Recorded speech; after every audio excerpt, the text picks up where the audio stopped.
കാത്തിരിപ്പിൻ്റെ ദിവസങ്ങളാണ്. അതുകൊണ്ട് തന്നെ പരിശുദ്ധാത്മാവിൻ്റെ പുതുക്കം നമ്മുടെ പ്രതീക്ഷയും സ്വപ്നവുമാണ്. നിങ്ങൾ എന്നെ കേൾക്കുന്നവരെ ശാന്തമായി എന്നെ ഒന്ന് ശ്രദ്ധിക്കണം. ആ ഒലിവുമലയുടെ ഉയരങ്ങളിൽ ഒരു 11 പേര് ആ പ്രഭാതത്തിൽ എത്ര നേരം മേലോട്ട് നോക്കി നിന്ന് കാണും എന്നുള്ളതാണ് ചോദ്യം. അവരുടെ ഗുരുനാഥൻ പരിശുദ്ധാത്മാവെന്ന കാര്യസ്ഥനെ കുറിച്ച് പ്രബോധിപ്പിച്ച് വാനമേഘങ്ങളിലേക്ക്, ആകാശത്തിന്റെ മേഘക്കീറുകളിലേക്ക് ഉയർന്നു പോകുന്ന, അവരൊരിക്കലും കണ്ടിട്ടില്ലാത്ത അഭൗമികമായൊരു ദൃശ്യം കാണുന്ന 11 പേർ എത്ര നേരം മേലോട്ട് നോക്കി നിന്ന് കാണും? നിങ്ങൾ ചിന്തിക്കരുത്, അവരുടെ ഗുരുനാഥൻ വാനമേഘങ്ങളിൽ ശരീരത്തോടുകൂടെ എടുക്കപ്പെട്ട് മറഞ്ഞു കഴിയുമ്പോൾ അന്നാ പോയേക്കാം എന്ന് പറഞ്ഞിട്ട് 11 പേരും കൂടെ പൊടിയും തട്ടി ആ മലയുടെ മുകളിൽ നിന്ന് ഇറങ്ങിപ്പോയി എന്ന് നിങ്ങൾ വിചാരിക്കുന്നുണ്ടോ? ഒരിക്കലും ഇല്ല. അവരങ്ങനെ നിന്നിട്ടുണ്ടാവണം ഏറെ നേരം, മണിക്കൂറുകൾ. എന്താണ് സംഭവിക്കുന്നത്? ഒരു ശൂന്യത അവരുടെ അകത്തളത്തിൽ തളം കെട്ടിക്കിടപ്പുണ്ട്. അതിനപ്പുറം ഒരു പ്രതീക്ഷയുണ്ട്. ഗുരുവിന്റെ സാന്നിധ്യം ഇനിയും പെട്ടെന്ന് തിരികെ കിട്ടും. അതിനപ്പുറം ഗുരു പറഞ്ഞ് തങ്ങൾ ഇനിയും കണ്ടിട്ടില്ലാത്ത പരിശുദ്ധാത്മാവെന്ന വലിയ പാറക്കലീത്ത തങ്ങളെ തേടിയെത്തും. അങ്ങനെയൊക്കെ ഇങ്ങനെ പ്രതീക്ഷിച്ച് ഇങ്ങനെ നിൽക്കുകയാണ്. എന്നെ കേൾക്കുന്ന പരുമല പള്ളിയിലുള്ളവരെ, നിങ്ങൾ അതൊന്ന് കണ്ടേ. ആ 11 പേർ ആ മലയുടെ മുകളിൽ ഇങ്ങനെ മേലോട്ട് നോക്കി നിൽക്കുകയാണ്. ആ കാഴ്ച മാത്രം ധ്യാനിച്ച് തുടങ്ങാം. അങ്ങനെ മേലോട്ട് നോക്കി നിൽക്കുന്നതിൻ്റെ പേരാണ് ക്രിസ്തീയ ജീവിതം. അത് അന്ന് തുടങ്ങിയതാണ്. ഇന്നും ജീവിതത്തിൻ്റെ ഏത് ശൂന്യതയിലും, ഹൃദയത്തിൻ്റെ അകത്തളങ്ങളിൽ തളം കെട്ടുന്ന സങ്കടങ്ങളിലും ഇങ്ങനെ മുകളിലേക്ക് നോക്കി നിൽക്കുന്നതിൻ്റെ നിൽപ്പിൻ്റെ പേരാണ് ക്രൈസ്തവ ജീവിതം. പെന്തക്കോസ്തിയുടെ കാത്തിരിപ്പിൻ്റെ ദിവസങ്ങളാണ്. ലഭിച്ച പരിശുദ്ധാത്മാവിനെ വീണ്ടും പുതുക്കാൻ.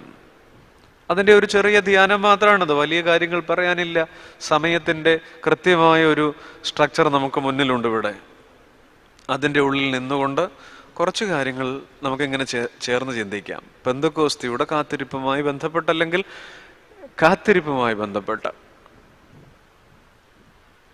പരിശുദ്ധാത്മാവ് സകലത്തെയും പൂർണ്ണമാക്കുന്നു എന്നാണ് പറയുക, അല്ലേ?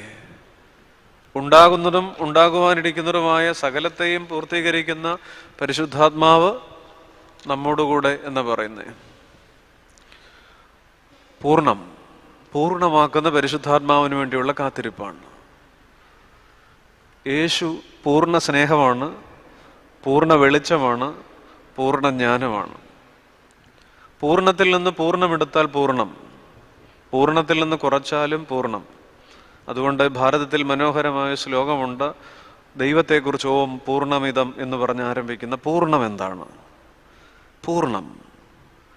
പൂർത്തീകരിക്കുന്നവനാണ് പരിശുദ്ധാത്മാവ്. അതിലേക്ക്, ആ പൂർണ്ണം എന്നുള്ള ആശയത്തിലേക്ക് ഞാൻ പോകുന്നില്ല, സമയമില്ല. പൂർണ്ണ ജ്ഞാനത്തിലേക്ക്, പൂർണ്ണ വെളിച്ചത്തിലേക്ക്, പൂർണ്ണ സ്നേഹത്തിലേക്ക് നോക്കി നിൽക്കാം. കാത്തിരിപ്പ്. 3 കാത്തിരിപ്പുകളെ കുറിച്ച് പറയുകയാണ്. നമ്മുടെ വ്യക്തിപരമായ ജീവിതത്തോട് അതിന് ബന്ധം ഉണ്ടാവണം. ഉണ്ട്. ബൈബിളിൽ നിന്ന് 3 കാത്തിരിപ്പുകൾ, അത് നമുക്കൊന്ന് ശ്രദ്ധയോടെ ധ്യാനിക്കാം എന്നുള്ളതാണ്. ഒന്നാമത്തേത് അപ്പോസ്തല പ്രവൃത്തികൾ 9-ാം അധ്യായമാണ്. അവൈറ്റിംഗ് ഇൻ ഡാർക്ക്നെസ്, ഇരുട്ടിലെ കാത്തിരിപ്പ്. കേൾക്കൂ, അവൈറ്റിംഗ് ഇൻ ഡാർക്ക്നെസ്, ഇരുട്ടിലെ കാത്തിരിപ്പ്. അതെന്താണത്? സംഭവം അറിയാലോ. വളരെ മിടുക്കനും പ്രതാപശാലിയും വളരെ സ്മാർട്ടുമായിരുന്ന ശൗൽ എന്നൊരു ചെറുപ്പക്കാരൻ യെരൂശലേമിൻ്റെ വഴിയിൽ വീണുപോകുന്നുണ്ട്. കഥയറിയാം, കഥയല്ല ചരിത്രം അറിയാം. അയാൾ വീണപ്പോൾ 3 ദിവസം അയാൾ ഇരുട്ടിലായിരുന്നു, 72 മണിക്കൂർ. ശൗൽ പൗലോസാകുന്ന നിമിഷങ്ങളാണത്. ഒരാളിൽ പരിശുദ്ധാത്മാവ് 3 മാറ്റങ്ങൾ ഉണ്ടാക്കുന്നുണ്ട്. ഒന്നാമത്തെ മാറ്റമാണ്, രണ്ടാമത്തെ പെരുമാറ്റമാണ്. സ്നേഹം, സന്തോഷം എന്നൊക്കെ പറയണത് പെരുമാറ്റമാണ്. മൂന്നാമത്തെ പേരുമാറ്റമാണ്. 3 ദിവസത്തെ ഇരുട്ടിലൂടെയാണ് ശൗൽ കടന്നു പോകുന്നത്. Awaiting in darkness. ശൗലിൽ ഇത് മൂന്നും ഉണ്ടായി. മാറ്റം, പെരുമാറ്റം. ഇന്ന് വരെ പെരുമാറിയതുപോലെയല്ല ശൗൽ ഇനി പെരുമാറുന്നത്. 3 പേരുമാറ്റം. ശൗലിൻ്റെ പേര് മാറി പൗലോസായി. മാറ്റം, പെരുമാറ്റം, പേരുമാറ്റം. പഴയ ശൗലല്ല. അവൈറ്റിംഗ് ഇൻ ഡാർക്ക്നെസ്, 72 മണിക്കൂറിലെ അപ്രതീക്ഷിതമായ ഇരുട്ട്. ഇന്ന് പകൽ എന്നെ കേൾക്കുന്നവർ ഒരല്പം ശ്രദ്ധ കൂടെ തരുമോ? നമ്മുടെയൊക്കെ ജീവിതത്തിൽ ഈ ഇരുട്ടിലെ കാത്തിരിപ്പുണ്ട്. ശൗൽ ജന്മന അന്ധനല്ല, മറിച്ച് ജീവിതത്തിൻ്റെ ഏറ്റവും മിടുക്കനായി, ഏറ്റവും സ്മാർട്ടായി, ഏറ്റവും തൻ്റെ ഇടത്തിലും തടിമിടുക്കിലും നടക്കുന്നു എന്ന് അഭിമാനിക്കുന്ന തികഞ്ഞ യൗവനത്തിൽ ആ മനുഷ്യൻ വീണു പോകുന്നൊരു ഇരുട്ടുണ്ട്. ചങ്ങാതി, നമ്മുടെ ജീവിതത്തിലില്ലേ? ജീവിതത്തിൻ്റെ ഏറ്റവും മികവുള്ള ആരോഗ്യത്തിലും സൗന്ദര്യത്തിലും നമ്മുടെ ജീവിതത്തിൻ്റെ എല്ലാം തികഞ്ഞു എന്ന് കരുതുമ്പോഴും അപ്രതീക്ഷിതമായി ഒരു ദമസ്കോസിൻ്റെ വഴിയിൽ ഇരുട്ടുണ്ടാവും. ആ 3 ദിവസം ശൗൽ എന്ത് ചെയ്തു? നമ്മളിത് 3 കാത്തിരിപ്പുകളല്ലേ പറയുക? Waiting darkness. അവിടെ നിങ്ങൾ ശ്രദ്ധയോടെ പിന്നീട് അപ്പോസ്തല പ്രവൃത്തി 9 വായിച്ചാൽ അറിയാം. അനന്യാസിനെ അങ്ങോട്ട് അയക്കുമ്പോൾ കർത്താവ് പറയുന്നത് എങ്ങനെയാണ്? ശൗൽ പ്രാർത്ഥിക്കുന്നു, ശൗൽ കണ്ടിരിക്കുന്നു എന്നാണ്. ആ ഭാഗത്ത് നോക്കിയാൽ അറിയാം. ഒരാൾ തൻ്റെ തലയിൽ കൈവെക്കുന്നത്, തനിക്ക് മാറ്റമുണ്ടാകുന്നത് അയാൾ കണ്ടിരിക്കുന്നു. 3 ദിവസം ശൗൽ ചെയ്യുന്ന കർമ്മം 2 വാക്കുകളിലൂടെയാണ്, ക്രിയാപദങ്ങളിലൂടെയാണ് സൂചിപ്പിക്കുന്നത്. 1 ശൗൽ പ്രാർത്ഥിക്കുന്നു, 2 ശൗൽ കണ്ടിരിക്കുന്നു. 72 മണിക്കൂറിൻ്റെ ഇരുട്ടിൽ ശൗൽ കടന്നുപോയ കാത്തിരിപ്പ്. ഈ സമയം ഏറ്റവും മെല്ലെ ഇഴയുന്നത് എവിടെയാണ്? ക്ലോക്കിൻ്റെ സൂചിക്ക് ഏറ്റവും വേഗത കുറയുന്നത് എവിടെയാണ്? സാധാരണ പറയാറുണ്ട്, 1 ICUവിൻ്റെ ചുവരിലായിരിക്കും. നമ്മൾ ICUവിൽ കടന്നിട്ടുണ്ടാവില്ല. രണ്ടാമത്തത് ജയിലിൽ അടയ്ക്കപ്പെട്ട ഒരാളുടെ ആദ്യത്തെ ദിവസങ്ങളിലെ ക്ലോക്കിലാണ്. സമയം ഈ പ്രപഞ്ചത്തിൽ ഏറ്റവും മെല്ലെ ക്ലോക്ക് ചലിക്കുന്നു എന്ന് തോന്നുന്നത് 2 സമയത്താണ്. 1 ICUവിൻ്റെ ചുവരിലും, 2 തടവറയുടെ ചുവരിലുമാണ്. ശൗൽ 3 ദിവസം കടന്നു പോകുന്ന ഈ ഇരുട്ടിൽ സമയം എങ്ങനെ പോയി? ഈ 72 മണിക്കൂർ അയാൾക്ക് 7200 മണിക്കൂറുകളായി തോന്നും. ഈ ദൈർഘ്യമുള്ള കാത്തിരിപ്പ്, വെയിറ്റിംഗ് ഇൻ ഡാർക്ക്നെസ്. ഈ 1ാമത്തെ കാത്തിരിപ്പാണ് ഇന്ന് പരുമലയിൽ എന്നെ കേൾക്കുന്ന പ്രിയപ്പെട്ട സ്നേഹിതരോട് എനിക്ക് പറയാനുള്ളത്.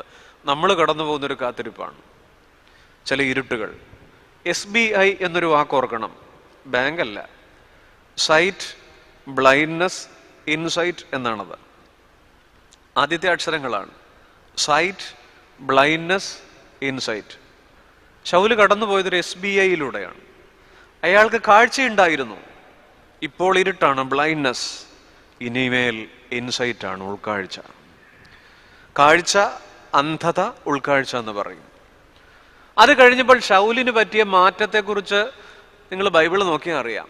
Something like scales fell from his ice.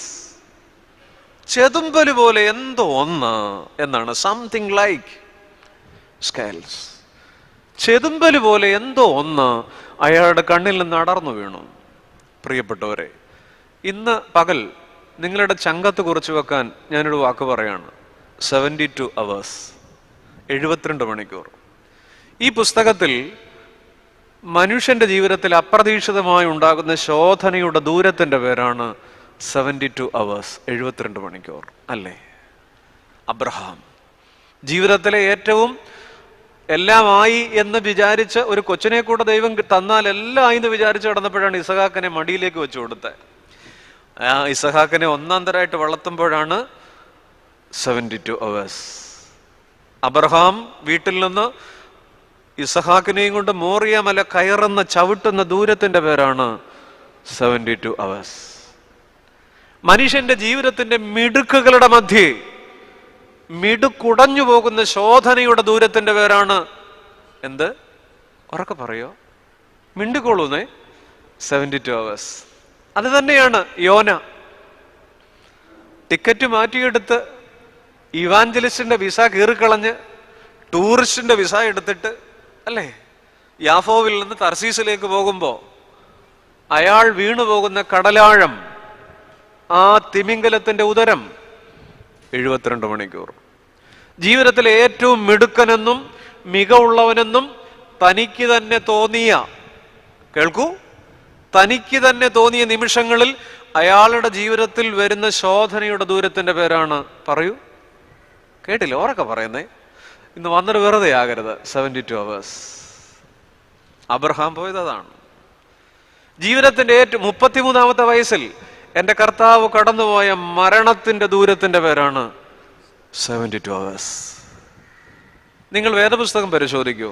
വേദപുസ്തകത്തിലെ ഏറ്റവും വെട്ടമുള്ള വാക്കുകളിലൊന്നാണ് 3-ാം ദിനം.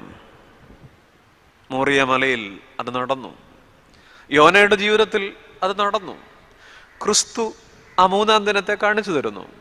ബൈബിളിലെ ഏറ്റവും വെളിച്ചമുള്ള വാക്കുകളിലൊന്നാണ് 3-ാം ദിനം. ഒരു 3-ാം ദിനത്തിന്റെ ഇടയ്ക്ക് ഒരു 72 hours ഉണ്ട്. അതിനു മുമ്പ് അത് ഇരുട്ടാണ്. ഇന്ന് ഈ പെന്തക്കോസ്തയുടെ കാത്തിരിപ്പിൽ എന്നെ കേൾക്കുന്ന ഏതെങ്കിലുമൊക്കെ ജീവിതങ്ങൾ നിങ്ങൾ അടുത്തിരിക്കുന്നുണ്ടാവണം. പക്ഷേ ഈ 72 മണിക്കൂറിലൂടെ കടന്നു പോകുന്നവരുണ്ട്. അത് പക്ഷെ അടുത്തിരിക്കുന്നവർക്ക് അറിയില്ല. ജീവിതത്തിന്റെ ഏറ്റവും നല്ല പ്രായത്തിൽ, 40-ലോ 50-ലോ 60-ലോ ആകാം, ജീവിതത്തിന്റെ ഏറ്റവും നല്ല കാലമെന്ന് തോന്നുന്നിടത്ത് വിരുന്നു വരുന്ന രോഗങ്ങളുടെ 72 മണിക്കൂർ, വിരുന്നു വരുന്ന കണ്ണീരിന്റെ 72 മണിക്കൂർ, അപ്രതീക്ഷിതമായി കടന്നു വരുന്ന സങ്കടങ്ങളുടെ 72 മണിക്കൂർ. ആ 72 മണിക്കൂറിൽ ആരെങ്കിലും കടന്നു പോകുന്നെങ്കിൽ ഞാൻ പറയട്ടെ, ഒന്നാമത്തെ കാത്തിരിപ്പ് വെയിറ്റിംഗ് ഇൻ ഡാർക്ക്നെസ് ആണ്. ദൈവം ചിലപ്പോൾ ഇങ്ങനെയാണ്. ഇരുട്ടിനൊരു സാധ്യതയില്ലേ? ഈ 2 വിരലുകൾ ഇപ്പോൾ 2 വിരലുകളല്ല, ഇതൊരു മാംസപിണ്ഡമാണ്. ഇതിങ്ങനെ ആയിരുന്നെങ്കിൽ എനിക്കൊരു സർജറി ആവശ്യമായിരുന്നു. പക്ഷേ ഈ വിരലുകൾക്കിടയിലെ ഇരുട്ടാണ്, ശൂന്യതയാണ് ഈ വിരലുകളുടെ ഐഡന്റിറ്റി, അല്ലേ? ഒരു ചക്രത്തിന്റെ നാഭി ശൂന്യമാണ്. അതൊരു കാറായാലും ഏതായാലും, ഒരു വൃത്തമായാലും, ഒരു കോമ്പസ് കുത്തി ഒരു വൃത്തം വരയ്ക്കുമ്പോൾ അതിന്റെ നാഭി, അതിന്റെ സെന്റർ, അവിടെ ഒരു ശൂന്യതയുണ്ട്, ഇരുട്ടുണ്ട്. കൽഭരണികൾക്കകത്തൊരു ശൂന്യതയുണ്ട്. വേദപുസ്തകത്തിൽ ഇരുട്ട് ഒരു സുവിശേഷമാണ്, അല്ലേ? അതുകൊണ്ടാണ് പുറപ്പാട് 19:19 നാം ഇങ്ങനെ വായിക്കുന്നത്, മോശ ദൈവം ഇരുന്ന ഇരുളിന് അടുത്തിയെന്നു. എന്തേ? ദൈവം വെളിച്ചമാണെന്ന് നമ്മളിങ്ങനെ വാതോരാതെ പറയുകയും നമ്മളിങ്ങനെ ധ്യാനിക്കുകയും ചെയ്യുകയാണ്. മോശ ദൈവം ഇരുന്ന ഇരുളിന് അടുത്തിയെന്നു. പൂർണ്ണ വെളിച്ചത്തിൽ ഒരു ഇരുട്ടുണ്ടാവും. ചിലപ്പോ നമ്മളിങ്ങനെ നമ്മുടെ രാത്രി സഞ്ചരിക്കുന്ന റോഡിൽ സഞ്ചരിക്കുമ്പോൾ എതിരെ വരുന്ന വണ്ടി ബ്രൈറ്റ് ഡിം ചെയ്തില്ലെങ്കിൽ കണ്ണിൽ ഇരുട്ട് കയറുകയാണ്. ഇന്നിപ്പോ വെട്ടമില്ല, സൂര്യനില്ല. നട്ടുച്ചയ്ക്ക് 1 മണിക്ക് 12 മണിക്ക് സൂര്യനെ നോക്കുകയാണെങ്കിൽ കണ്ണിലൊരു ഇരുട്ട് കയറും. വെളിച്ചത്തിനകത്തൊരു ഇരുട്ടുണ്ട്, അല്ലേ? ആ ഇരുട്ടിനകത്തൊരു വെളിച്ചമുണ്ട്. അതുകൊണ്ടാണ് വൈക്കം മുഹമ്മദ് ബഷീർ ഒരു കവിതയിൽ പറഞ്ഞത്, പടച്ചോനെ ഈ വെളിച്ചത്തിന് എന്തൊരു വെളിച്ചാണ്, ഈ വെളിച്ചത്തിന് എന്തൊരു വെളിച്ചമാണ്. സ്നേഹമുള്ളവരെ, ചില ഇരുട്ടുകൾ, ജീവിതത്തിലെ അപ്രതീക്ഷിതമായ ശോധനകൾ ഇരുട്ടിന്റെ സുവിശേഷമാണ്. നമ്മുടെ തലച്ചോറിൽ തന്നെ മെലാറ്റോനിൻ എന്ന് പറയുന്ന ഒരു ഹോർമോൺ ഉണ്ട്. അത് ക്യാൻസർ രോഗത്തെ ചെറുക്കാൻ സഹായിക്കുന്ന ഒന്നാണെന്നാണ് പറയുക. നമ്മളിങ്ങനെ ഇരുട്ടത്തെ തന്നെ നോക്കി, വെട്ടമൊക്കെ അണച്ചിട്ട് ഇരുളിനെ നോക്കിയിരുന്നാൽ നമ്മുടെ തലച്ചോറിലെ പീനിയൽ ഗ്രന്ഥികൾ ഈ ഹോർമോൺ കൂടുതൽ ഉൽപ്പാദിപ്പിക്കുമെന്നാണ്. പക്ഷെ ഇന്ന് നൈറ്റ് ലൈഫാണ്. എവിടെയും ഇരുട്ടില്ല. നൈറ്റ് ലൈഫുള്ള നഗരങ്ങളെ തേടി നടക്കുകയാണ് കോർപ്പറേറ്റുകൾ. ഇരുട്ടെന്നൊരു വിചാരമില്ല. ഇരുട്ടിനെ നോക്കിയിരുന്നു നോക്കൂ, എല്ലാ ദിവസവും എന്താണ് പറയുക, പീനിയൽ ഗ്രന്ഥികൾ മെലാറ്റോനിൻ ഹോർമോൺ ഉൽപ്പാദിപ്പിക്കും. അതിന് ചില കണ്ടുപിടുത്തങ്ങളൊക്കെ ഉണ്ട്. നൈറ്റ് ഡ്യൂട്ടി ചെയ്യുന്ന സ്ത്രീകളിൽ ബ്രസ്റ്റ് ക്യാൻസറിന്റെ സാധ്യത കുറവാണെന്ന് പറയും. അവരെവിടെയെങ്കിലും ഒക്കെ ഇരുട്ടിനെ കാണുമെന്ന. അന്ധരായ സ്ത്രീകളിൽ 50% ബ്രസ്റ്റ് ക്യാൻസർ സാധ്യത കുറവാണെന്നാണ്. അന്ധരായ മനുഷ്യർക്ക് ക്യാൻസർ സാധ്യത കുറവാണെന്നാണ്. എനിക്കറിയില്ല, എൻ്റെ വായന മാത്രമാണ്. ഇരുട്ടിനൊരു വെട്ടമുണ്ട്. 3 ദിവസത്തെ 72 മണിക്കൂർ ഇരുട്ട്. അതുകൊണ്ടാണ് ഹിസ്കിയാവ് രാജ്യം ഭരിക്കുന്ന രാജാവാണ്.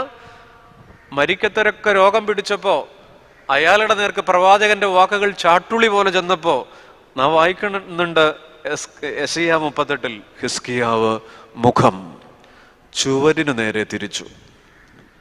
ലോകത്തിന്റെ രാജകീയ കാഴ്ചകൾ ഒക്കെ വേണ്ടാന്ന് വെച്ച് ചുവരിന് നേരെ തിരിച്ചു, ഇരുട്ടിനു നേരെ മുഖം തിരിക്കുന്ന ഒരാൾ. അതുകൊണ്ടാണ് പൗലോസ് അപ്പോസ്തലന് പഠിപ്പുള്ള ആളായിരുന്നു. പഠിപ്പുള്ള പൗലോസിന് ഗമാലിയേലിനേക്കാൾ വലിയ ഗുരുവായി മാറി ഇരുട്ട്. ഗമാലിയേലിന്റെ കാൽക്കലിടുന്ന് പഠിച്ച ആളല്ലേ, പക്ഷേ ഗമാലിയേലിനേക്കാൾ വലിയ ഗുരുവാണ് ഇരുട്ടെന്ന് പൗലോസ് അപ്പോസ്തലൻ പഠിച്ച നിമിഷങ്ങൾ.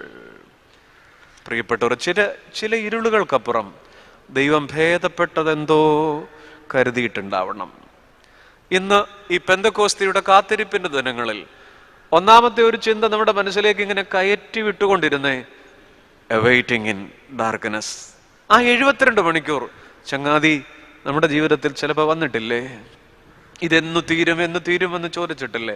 പരിമല തിരുമേനിയുടെ ജീവിതത്തിൽ വന്നിട്ടില്ലേ? 1860 ആ കൊച്ചു ഷെമാശന് 12 വയസ്സുള്ളപ്പോൾ സ്മാൾ പോക്സ് വന്നപ്പോൾ, വസൂരി വന്നപ്പോൾ അന്ന് മരുന്നില്ലല്ലോ. അത് കഴിഞ്ഞൊരു 10-20 വർഷം കഴിഞ്ഞിട്ടല്ലേ റൊണാൾഡോ റോസൊക്കെ വാക്സിൻ കണ്ടുപിടിക്കേണ്ടത് വസൂരിക്ക്. ആ മരണകരമായ വസൂരിയുടെ മുള്ളു കൊള്ളുമ്പോൾ 72 മണിക്കൂറിന്റെ ഇരുട്ട് തിരുമേനി അനുഭവിച്ചത് എത്ര നാളാണ്? അതൊരു ഘടികാരത്തിന്റെ സൂചിയുടെ ചലനമല്ല 72 മണിക്കൂർ, കലണ്ടറിലെ തീയതിയുമല്ല. ദൈവം നമുക്ക് ഒരുക്കുന്ന ഒരു ശോധനയുടെ ദൂരമാണ്. ആ ഇരുട്ടിൽ തനിക്ക് കിട്ടിയ കഷായത്തിന്റെ ഭരണിയുടെ മൂടി പോലും പൊട്ടിച്ചു നോക്കാതെ മരുന്നും വേണ്ട, ഒരു മനുഷ്യനും വേണ്ട എന്ന് പറഞ്ഞിട്ട് തിരുമേനി കൊച്ചു ഷെമ്മാശനായിട്ടിരുന്നപ്പോ ആ ഇരുട്ടിനകത്ത് പരിശുദ്ധ അമ്മ മറിയാം ഉണ്ണി യേശുവിനെ എടുത്തുകൊണ്ട് കൊച്ചു ഷെമ്മാശന്റെ മുന്നിൽ നിന്ന നേരം ഇരുട്ടിൽ ദൈവം എന്തോ കരുതി വെച്ചിട്ടുണ്ടാവണം. അത് പരിമല തിരുമേനിയുടെ ജീവിതത്തിലെ 72 മണിക്കൂറാ. ഓരോരുത്തർക്കും ഉണ്ട്. എന്നെ കേൾക്കുന്ന നിങ്ങൾക്ക് വലിയ കഥകൾ പറയാനുണ്ടാവും, സ്വന്തം ജീവിതത്തിലെ പച്ചയായ അനുഭവങ്ങൾ പറയാനുണ്ടാവും. ജോർജ് മത്തീസൺ എന്ന് പറയുന്ന ഒരു കവിയുണ്ട്, ആംഗലേയ കവിയാണ്. അദ്ദേഹം ജന്മന അന്ധനായ മനുഷ്യനല്ല കേട്ടോ, കുറച്ചു കഴിഞ്ഞപ്പോൾ അന്ധനായി തീർന്ന മനുഷ്യനാണ്. ഇരുട്ട് കണ്ണിനെ മൂടി. ജോർജ് മത്തീസൺ തൻ്റെ അന്ധതയിലും തികഞ്ഞ ദൈവവിശ്വാസിയായ ജോർജ് മത്തീസൺ എഴുതി വെച്ചു, the love that seekest me through pain, the love that seekest me through pain. എൻ്റെ ദൈവത്തിൻ്റെ സ്നേഹത്തെ ഞാൻ വേദനയിലൂടെ രുചിക്കുന്നു. എത്ര മനോഹരമാണ് ആ കവിത, the love that seekest me through pain. അതുപോലെ തന്നെയാണ് ലോകപ്രശസ്ത എഴുത്തുകാരൻ ദസ്തയേവസ്കി എന്ന് പറയുന്ന ഒരാളുണ്ടല്ലോ. ദസ്തയേവസ്കി സങ്കീർത്തനം പോലെയൊക്കെ അദ്ദേഹത്തിൻ്റെ ഒരു സ്വാധീനത്തിൽ പെരുമ്പടം എഴുതിയതല്ലേ. അപസ്മാരത്തിന്റെ രോഗം ഇടയ്ക്കിടയ്ക്ക് വരാറുള്ള ഈ വലിയ എഴുത്തുകാരൻ, റഷ്യൻ എഴുത്തുകാരൻ ദസ്തയേവസ്കി പറയുന്നുണ്ട്, ഒരിക്കൽ ലോകം മുഴുവൻ പകരം തരാമെന്ന് പറഞ്ഞാലും എൻ്റെ അപസ്മാരം ഞാൻ തിരിച്ചു തരത്തില്ല, ഞാൻ എൻ്റെ ദൈവത്തെ കാണുന്ന നിമിഷങ്ങളാണ്. ഒരുപക്ഷെ അദ്ദേഹം എങ്ങനെ പറഞ്ഞു എന്ന് എനിക്കറിയാൻ പാടില്ല. നമ്മൾ ലോകം മുഴുവൻ തരാമെന്ന് പറഞ്ഞ് നമ്മുടെ തലവേദന നമ്മൾ കൊടുക്കുകയല്ലേ, നടുവേദന കൊടുക്കുകയല്ലേ. ലോകം മുഴുവൻ തരാമെന്ന് പറഞ്ഞാലും എൻ്റെ രോഗം ഞാൻ പകരം തരില്ല, എൻ്റെ ദൈവത്തെ കാണണ നിമിഷങ്ങളാണത്. അതെ, നിങ്ങളിങ്ങനെ പൂരിപ്പിക്കൂ, ചില 72 മണിക്കൂറുകൾക്കപ്പുറം ദൈവം എന്തോ മിണ്ടിക്കോളൂ കരുതി വെച്ചിട്ടുണ്ട്. അതുകൊണ്ടാണ് സങ്കടങ്ങളുടെ ഒരു കടൽ ജീവിതത്തിൽ ഒഴുകി വന്നിട്ടും ടാഗോർ പാടുന്നുണ്ട്, എത്ര വിചിത്രമാം രൂപത്തിൽ നിന്നിച്ഛയൻ ജീവിതത്തിൽ അലയടിപ്പൂ ദൈവമേ. എന്ന് ധ്യാനിക്കൂ, എത്ര വിചിത്രമാം രൂപത്തിൽ. നിങ്ങൾക്കറിയോ, ടാഗോറിന്റെ ഏറ്റവും മനോഹരമായ കവിത ഗീതാഞ്ജലിയാണ്. ഏറ്റവും മനോഹരമായ പ്രേമകാവ്യം അദ്ദേഹം എഴുതുന്നുണ്ട്. മനോഹരമായ കവിത ടാഗോർ എഴുതുന്നത് 25 വയസ്സിനും 35 വയസ്സിനും ഇടയ്ക്കാണ്. അദ്ദേഹത്തിന്റെ ജീവിതത്തിൽ ഏറ്റവും കൂടുതൽ പ്രിയപ്പെട്ടവരുടെ മരണവും വേർപാടും ഉലച്ച പ്രായമാണത്. ഈ ഇരുട്ടിൽ അദ്ദേഹം എഴുതുകയാണ്, എത്ര വിചിത്രമാം രൂപത്തിൽ നിന്നിച്ഛയൻ ജീവിതത്തിൽ അലയടിപ്പു. ശൗലിൽ വിചിത്രമായത് സംഭവിച്ചിരിക്കുന്നു. അങ്ങനെ ഓരോരുത്തരിലും ചില 72 മണിക്കൂറുകൾ അല്ലേ, അതൊരു ഓർമ്മപ്പെടുത്തലല്ലേ. ഒന്ന് ആലോചിച്ച് നോക്കൂ, ദൈവം നമ്മളോട് ഏതെങ്കിലും കളികളിൽ ഏർപ്പെടാറുണ്ടോ? ഉണ്ടോ? ഒരിക്കലും ദൈവം നമ്മളോട് ക്രിക്കറ്റ് കളിക്കത്തില്ല. നമ്മുടെ കൂടെ കളിക്കുവോ? ഇല്ല. ദൈവം നമ്മുടെ കൂടെ ഫുട്ബോൾ കളിക്കുവോ? പറയൂ, ഇല്ല. ദൈവം നമ്മുടെ കൂടെ കബഡി കളിക്കുവോ? നിങ്ങൾ ഈ ഇരിപ്പൊക്കെ കണ്ടിട്ട് എന്തോ നഷ്ടപ്പെട്ടതുപോലെ ഇരിക്കുകയാണല്ലോ. ദൈവം നമ്മുടെ കൂടെ കബഡി കളിക്കുമോ? ഇല്ല. ദൈവം നമ്മുടെ കൂടെ കളിക്കണ ഏക കളി ഏതാണെന്നറിയാം? ഏക കായിക വിനോദം ആർക്കെങ്കിലും പറയാമോ? സാറ്റ് കളിക്കും അല്ലേ? നമ്മൾ ഏറ്റവും കുട്ടിപ്രായത്തിൽ ആദ്യം കളിച്ചു തുടങ്ങിയ കളിയാണേത്? ദൈവം നമ്മുടെ കൂടെ എങ്ങനെ സാറ്റ് കളിക്കുക? ചിലപ്പോൾ ചിലത് കിട്ടി കണ്ടു എന്ന് തോന്നിക്കും. അബ്രഹാമിനെ വാളിന്റെ തുമ്പ് വരെയാ. ദൈവം നമ്മുടെ കൂടെ സാറ്റ് കളിക്കാറുണ്ട് അല്ലേ? ചിലപ്പോൾ കൺമുമ്പിൽ ഒളിച്ചു കളയും, കൺമുമ്പിൽ മാറി നിന്ന് കളയും. വാഗ്ദത്ത നാട് കാണിച്ചു കൊടുത്തിട്ട് ദൈവം മോശയുമായിട്ട് സാറ്റ് കളിച്ചില്ലേ? ചിലപ്പോൾ ദൈവം എങ്ങനെയാണ്, നമ്മളുമായിട്ടും എങ്ങനെയാണ്. എന്താ ഇത്ര പെട്ടെന്ന് ചില മാറിക്കളഞ്ഞു ദൈവം? ഇയ്യോബ് പറയാതെ പോകുന്നത് എങ്ങനെയാണ് ആ മനുഷ്യനെ കുറിച്ച്? എന്നെ കൊന്നാലും എൻ്റെ ദൈവം. ഇയ്യോബിന്റെ ശരീരത്തിൽ പുഴു കയറി. സോറിയാസിന്റെ മൂത്ത ഇനമാണ് വന്നത് ഇയ്യോബിന്. മാന്തിക്കൊണ്ടിരിക്കുകയാണ്, തല മുതൽ കാലുവരെ മാന്തുകയാണ്. എൻ്റെ സ്നേഹിതരെ, ശരീരത്തിൽ പുഴു കയറി, വിശ്വാസത്തിൽ പുഴു കയറിയില്ല. നമ്മുടെ വിശ്വാസത്തിൽ എന്നേ കയറി? ശരീരത്തിൽ കയറിയിട്ടില്ല. ഇയ്യോബിന്റെ ശരീരത്തിൽ പുഴു കയറിയിട്ടും എവിടെ കയറിയില്ല? വിശ്വാസത്തിൽ. നമ്മുടെ ശരീരത്തിലൊന്നും കയറണ്ട, അതിനു മുമ്പേ പുഴു എവിടെ കയറിയിട്ടുണ്ട്? വിശ്വാസത്തിൽ. എന്താണ് വിശ്വാസം? ടാഗോർ തന്നെ പറഞ്ഞതാണ്, എൻ്റെ മനസ്സിൽ ഓർമ്മ വരിക. ബൈബിളിൽ മനോഹരമായ നിർവചനങ്ങളുണ്ട് വിശ്വാസത്തിന്. ആശിക്കുന്നതിന്റെ ഉറപ്പും. ടാഗോർ പറയുന്നുണ്ട്,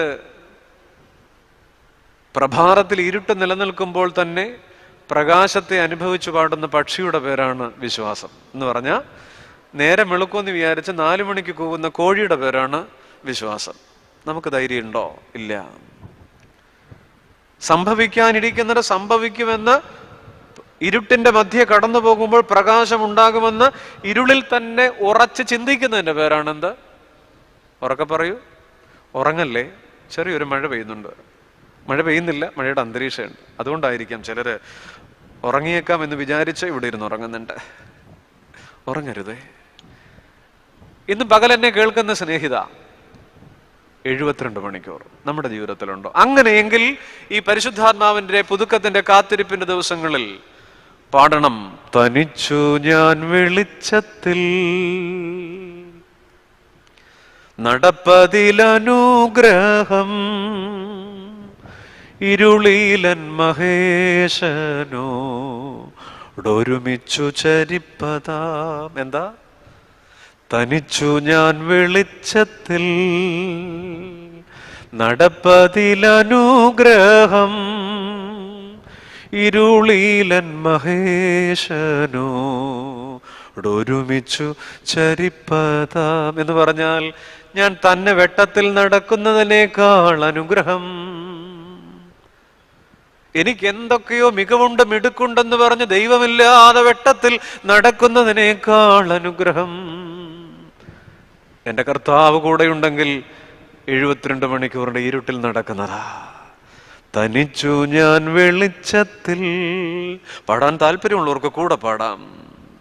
തനിച്ചു ഞാൻ വെളിച്ചത്തിൽ നടപ്പതിലനുഗ്രഹം, ഇരുളിലൻ മഹേശനോടൊരുമിച്ചു ചരിപ്പതാം. ഉറക്കെ പറയണം, 72 hours.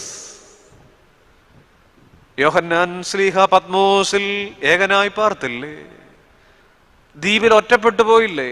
പക്ഷെ ആ പുസ്തകത്തിൽ തനിക്ക് ദർശനമുണ്ടായെന്ന് 54 തവണ പറയുന്നുണ്ട്. ഒരു മാലാഖ, ഒരു ദൂതൻ തനിക്ക് പ്രത്യക്ഷപ്പെട്ടെന്ന് 67 തവണ പറയുന്നുണ്ട്. ആലോചിച്ച് നോക്കിക്കേ. കടുത്ത ഏകാന്തരയിൽ, കടുത്ത ഇരുട്ടിൽ, പാറ പൊട്ടിക്കുന്ന തിരക്കിൽ അകപ്പെട്ടു പോയ ഒരു മനുഷ്യനൊരു ദ്വീപിൽ പറയുകയാണ്, എനിക്ക് 67 തവണ എനിക്കൊരു മാലാഖ വന്ന് എൻ്റെ മുമ്പിൽ, എനിക്കൊരു ദർശനമുണ്ടായി എന്ന് 54 തവണ പറയുന്നുണ്ട്. ആ ഏകാന്തരയുടെ ഇരുട്ടിലാണ് അദ്ദേഹം പറയുന്നത്, കണ്ടാലും, 3-ാം അധ്യായം 8-ാം വാക്യം, കണ്ടാലും ഒരു വാതിൽ എൻ്റെ മുമ്പിൽ തുറന്നു വച്ചിരിക്കുന്നു, അതാർക്കും അടച്ചുകൂടാ. ഒന്ന് ആലോചിച്ച് നോക്കി പ്രിയപ്പെട്ടവരെ. ഒരു ദ്വീപിൽ ഒറ്റപ്പെട്ടു പോയ ഒരു മനുഷ്യൻ, വഴി പോലും ഇല്ലാത്തടത്താ പറയുന്നത്, കണ്ടാലും ഒരു വാതിൽ എൻ്റെ മുമ്പിൽ തുറന്നു വച്ചിരിക്കുന്നു, അതാർക്കും അടച്ചുകൂടാ. ഇരുട്ട്. യോഹന്നാൻ ശ്ലീഹ കടന്നുപോയ ഇരുട്ട് അദ്ദേഹത്തിന്റെ 72 മണിക്കൂറാ. ഓരോരുത്തർക്കും ഉണ്ട്. ഏകാന്തര ഇരുട്ടിലും വഴികൾ പോലുമില്ലാത്തടത്ത് വാതിൽ കണ്ടൊരു മനുഷ്യൻ. അതുകൊണ്ടാണ് 139 സങ്കീർത്തനം 5 വാക്യം നമ്മൾ ഇങ്ങനെ ഉരുവിടണം.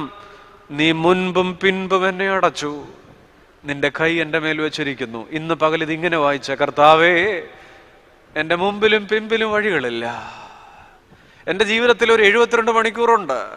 മുൻപും പിൻപും അടയപ്പെട്ടിരിക്കുന്നു. ചിലപ്പോൾ എങ്ങനെ ഇതിനെ അതിജീവിക്കുമെന്ന് ചോദിക്കുന്നു. പക്ഷെ മുൻപും പിൻപും അടഞ്ഞാലും ഒടതമ്പുരാന്റെ കൈ എൻ്റെ മേലുണ്ട്. ആ വാക്യം എന്നോട് കൂടെ ചേർന്ന് ഉറക്കെ പറഞ്ഞേ, നീ മുൻപും പിൻപും എന്നെ അടച്ചിരിക്കുന്നു, നിന്റെ കൈ എൻ്റെ മേൽ വെച്ചിരിക്കുന്നു. അതുകൊണ്ട് 2 പദം ഓർക്കുക. ട്രാപ്പ്. ട്രാപ്പ് എന്ന് പറഞ്ഞാൽ കെണിയാണ്. ഇസ്രായേൽ മക്കൾ ചെങ്കടലിന്റെ മുമ്പിൽ ചെങ്കടൽ, പിറകിൽ ഫറവോന്റെ സൈന്യം, ചുറ്റും ഇരുട്ട്, രാത്രിയാണ്. ട്രാപ്പ്. മുന്നോട്ട് നോക്കി പോകാൻ വയ്യ. ചെങ്കടൽ ആർത്തലയ്ക്കുന്ന ചെങ്കടൽ, പിറകിൽ ഫറവോന്റെ സൈന്യത്തിന്റെ കുതിരക്കുളമ്പടികൾ അടുത്തു വരുന്നു. ആ കുതിരക്കുളമ്പടികളെക്കാൾ ഭീകരമായ ശബ്ദത്തിൽ ആ ജനക്കൂട്ടത്തിന്റെ ഹൃദയമിടിപ്പുകൾ, കുതിരക്കുളമ്പടിയേക്കാൾ ശക്തമായ ഹൃദയമിടിപ്പുകൾ. ഇപ്പൊ മരിക്കും, തീർന്നു. മുൻപിലും പിൻപിലും ട്രാപ്പാണ്, ചുറ്റും ഇരുട്ടാണ്. 72 മണിക്കൂറല്ലേ? എന്നാൽ ട്രാപ്പിന് ശേഷം എന്താ പ്രിയപ്പെട്ടവരെ? ചെങ്കടൽ മുറിഞ്ഞു മാറി. കടലിൽ ഒരു ട്രാക്ക്, വെള്ളം മതിലായി നിന്നു. 2 പദങ്ങൾ ധ്യാനിക്കുമോ? 72 മണിക്കൂറിന്റെ ശോധന അനുഭവിക്കുന്ന ജീവിതങ്ങൾ 2 പദങ്ങൾ ധ്യാനിക്കുമോ? Trap, track. എവിടെ ട്രാപ്പുണ്ടോ അതിനുശേഷം എന്നെ ഉണ്ട്? ഉറക്കെ പറയൂ, ട്രാക്ക്. അപ്പോൾ നമ്മൾ ഈ ആദ്യത്തെ ഒരു ഭാഗം ഇങ്ങനെ ചിന്തിച്ചുകൊണ്ടിരിക്കുമ്പോൾ എന്നെ കേൾക്കുന്ന നിങ്ങൾ, ഓൺലൈനിൽ കേൾക്കുന്നവരുണ്ട്, അല്ലാതെ കേൾക്കുന്നവരുണ്ട്, ഒരു 72 മണിക്കൂർ ഉണ്ടാവും ചിലപ്പോൾ. അബ്രഹാം കയറിയപ്പോ ഉൽപ്പത്തി 22:1 അബ്രഹാമിനെ ദൈവം വിളിക്കുന്നത് എങ്ങനെയാണെന്നറിയാം? അബ്രഹാമേ, നിന്റെ ഏകജാതനെ ബലി കഴിക്കണം. കേൾക്കൂ, ഒറ്റ തവണയെ വിളിച്ചിട്ടുള്ളൂ. അബ്രഹാമേ, നിന്റെ ഏകജാതനെ. നിങ്ങൾ ബൈബിൾ തുറന്നു നോക്കൂ. 22:11 മോറിയ മലയുടെ ഉയരങ്ങളിൽ അബ്രഹാമിനെ ദൈവം വിളിക്കുന്നത് എന്തെന്നറിയാം? അബ്രഹാമേ, അബ്രഹാമേ. ഞാൻ ചോദിക്കുന്ന ചോദ്യത്തിന് ഉത്തരം പറ നിങ്ങൾ. 1-ാം വാക്യത്തിൽ എന്താ വിളിച്ചത്? അബ്രഹാമേ. എത്ര തവണ വിളിച്ചു? ഒന്ന് മിണ്ടിക്കോളൂ. 1 തവണ. അതെന്തിലേക്കിട്ടുള്ള വിളിയാ? അത് കണ്ണുനീരിലോട്ടുള്ള വിളിയാ. 72 മണിക്കൂറിന്റെ ശോധനയിലേക്കുള്ള വിളിയാ. 1-ാം വാക്യം കഴിഞ്ഞ് 11-ാം വാക്യം എത്തുമ്പോൾ 1-നും 11-നും ഇടയ്ക്ക് 10 വാക്യമാ. അല്ല, 1-നും 11-നും ഇടയ്ക്ക് 72 മണിക്കൂറാ. 11-ാം വാക്യത്തിൽ മോറിയ മലയുടെ ഉയരത്തിൽ ചെന്ന് കഴിഞ്ഞപ്പോ ദൈവം അബ്രഹാമിനെ വിളിച്ചത് എത്ര തവണയാ? നോക്കിയിട്ട് പറ. എത്ര തവണയാണ്? എങ്ങനെയാ വിളിച്ചത്? അബ്രഹാമേ, അബ്രഹാമേ. ബാലന്റെ മേൽ കൈവയ്ക്കരുത്. നിങ്ങൾ പറയൂ, ഈ 2-ാമത്തെ വിളി എന്തിലേക്കുള്ള വിളിയാ? 1 കണ്ണുനീരിലേക്കുള്ള വിളിയാ. 2 കരുതലിലേക്കുള്ള വിളിയാ. 2 തവണയാ. ഇതിന്റെ അർത്ഥം എന്താ സ്നേഹിത? ദൈവം ഒരാളെ കണ്ണുനീരിലേക്ക് വിളിക്കുന്നുണ്ടെങ്കിൽ ഉറപ്പാ ചിലപ്പോൾ 72 മണി. നമ്മൾ എത്ര പ്രാർത്ഥിച്ചാലും മുട്ടിമേ കിടന്ന് ലുത്തിനിയ ചൊല്ലിയാലും പറ്റിയെന്ന് വരില്ല. ദൈവം ഒരാളെ കണ്ണുനീരിലേക്ക് വിളിക്കുന്നുണ്ടെങ്കിൽ അതിന്റെ ഇരട്ടി കൃപയിൽ ആഫ്റ്റർ 72 അവേഴ്സ് കണ്ണുനീരിലേക്ക് വിളിക്കുന്നതിന്റെ ഇരട്ടി കൃപയിൽ കരുതലിലേക്ക് വിളിക്കും. ഈ ഖബറിങ്കൽ വന്ന് പ്രാർത്ഥിച്ചപ്പോൾ, തമ്പുരാന്റെ സന്നിധിയിൽ കണ്ണുനീരൊഴുകിയപ്പോ, നീ നോമ്പ് നോറ്റപ്പോൾ നിന്റെ 72 മണിക്കൂർ മാറിപ്പോയില്ല. അതങ്ങനെ തന്നെ നിന്നു. ചില വേദനകളുടെ ഇടനാഴികളിലൂടെ നിന്നെ കൊണ്ടുപോയി. എന്നാൽ അതിനുശേഷം ഒരു കരുതലിന്റെ ശബ്ദം കേട്ടിട്ടില്ലേ? യെസ്, ഉണ്ട്. അപ്പൊ നമ്മൾ 3 കാത്തിരിപ്പ് പെട്ടെന്ന് പറഞ്ഞു പോകണം. 1, വെയിറ്റിംഗ് ഇൻ ഡാർക്ക്നെസ് 72 മണിക്കൂർ. മുൻപും പിൻപും അടഞ്ഞാലും ദൈവത്തിന്റെ കരം നമ്മുടെ കൂടെ ഉണ്ട്. അതുകൊണ്ട് ഇരുട്ടിൽ ഇവിടെ ഇരിക്കുന്നവരുണ്ടെങ്കിൽ പ്രാർത്ഥിക്കുക. ഇരുട്ടിൽ എന്നെ കേൾക്കുന്നവരുണ്ടെങ്കിൽ, ഇരുളു മൂടിയൊരിടവഴികളിൽ ഇടറി വീഴും ഞങ്ങളെ വഴിയൊരുക്കി വഴി നടത്തും ഇടയനല്ലോ നീ, ഇടയനല്ലോ നീ. പഴയ പാട്ടാണ്, 70കളിൽ അല്ലെങ്കിൽ അച്ഛൻ കുന്നിലച്ഛൻ്റെ കൂടെ പാടി ഒത്തിരി സന്തോഷം തോന്നി. അറിയാവുന്നവരോട് ഇരിപ്പാണ്, എൻ്റെ കൂടെ പാടിക്കുക. ജീവിതത്തിൻ്റെ 72 മണിക്കൂറിൽ കൂടെ പോകുന്നുണ്ടെങ്കിൽ, ഇരുളു മൂടിയൊരിടവഴികളിൽ ഇടറി വീഴും ഞങ്ങളെ വഴിയൊരുക്കി വഴി നടത്തും ഇടയനല്ലോ നീ, ഇടയനല്ലോ നീ. കുറച്ചു പേര് പഠിച്ചെന്ന് തോന്നുന്നു.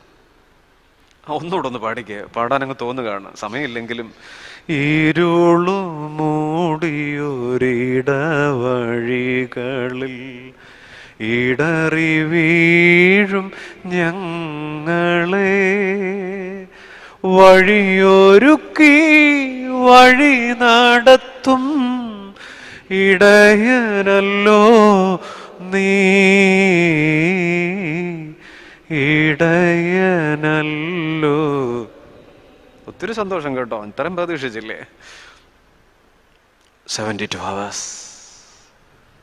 Genesis 22:1 and 22:11. Awaiting in darkness. ഇതും മാറിപ്പോകും. രണ്ടാമത്തെ കാത്തിരിപ്പ്, awaiting in tree shade. മരച്ചുവട്ടിലെ കാത്തിരിപ്പാണ്. ഒന്ന് ഇരുട്ടിലെ കാത്തിരിപ്പാണ്. അപ്പോസ്തല പ്രവൃത്തികൾ 9:2. 1 രാജാക്കന്മാർ 19-ാം അധ്യായമാണ്. അറിയാവുന്ന സംഭവമാണ്.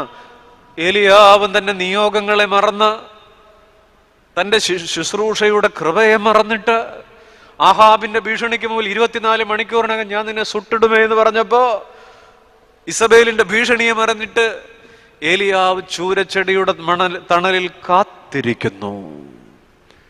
രണ്ടാം കാത്തിരിപ്പ്, കാത്തിരിപ്പ്, വെയിറ്റിംഗ് ഇൻ ട്രീ ഷേഡ്. അതിന് ഞാനൊരു വാക്കൂടെ പറയാ, ആത്മനിന്ദയുടെ കാത്തിരിപ്പ്.